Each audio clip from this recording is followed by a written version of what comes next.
बिस्मिल्लाहिर्रहमानिर्रहीम अस्सलामु अलैकुम viewers, welcome to my YouTube channel. अरब लेटेस्ट न्यूज़, नई अपडेट, नई इन्फॉर्मेशन के साथ आज की वीडियो में आपके सामने हाज़िर हैं। और दोस्तों, जैसे कि आपको पता है कि सऊदी गवर्नमेंट आए दिन कानून तब्दील करती है गैर मुल्कियों के हवाले से, और मैं अपने इस चैनल पे जो भी गैर मुल्कियों के हवाले से सऊदी गवर्नमेंट पॉलिसीज़ निकालती है, मैं अपने इस चैनल पे आप लोगों को वो इन्फॉर्मेशन देता हूँ। तो आप लोगों की भी एक ज़िम्मेदारी है, आप लोगों का भी एक फ़र्ज़ है कि भाई अगर आपको इससे फ़ायदा हासिल हो रहा है तो आप चैनल को सब्सक्राइब ज़रूर करें। दोस्तों, ये आपसे मेरी रिक्वेस्ट है।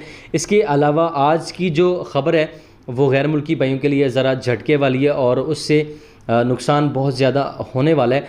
अगर आप सऊदी अरब में मौजूद हैं, आपका वीज़ा ख़त्म हो चुका है, तो वीज़ा ख़त्म होने के बाद अगर आपने ऑन द टाइम सऊदी अरब से डिपार्चर नहीं लिया तो आपको इस पे बहुत बड़ा जो है वो जुर्माना होने वाला है। यहाँ पे मैं आपको बता देता हूँ, वज़ारत दाखिला की जानब से, सऊदी वज़ारत दाखिला की जानब से एक जुर्माना जो है वो लगा दिया गया है। A fine up to 50,000 riyal shall be imposed on an expatriate who delays departure after the expiration of his entry visa।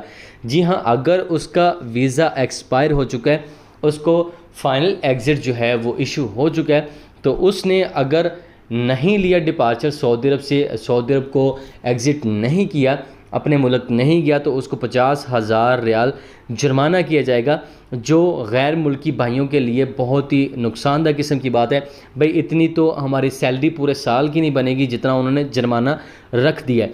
तो आप लोगों ने इस चीज़ से बचना है कि आपको ये जुर्माना हो। अगर आपका वीज़ा ख़त्म होता है तो आपने जल्द से जल्द सऊदी अरब से एग्ज़िट लेना है, और अगर आप कफ़ाला लेना चाहते हैं तो जल्दी से जल्दी कफ़ाला लेके इस चीज़ को, अपने इस डर को अपने ऊपर से ख़त्म करें।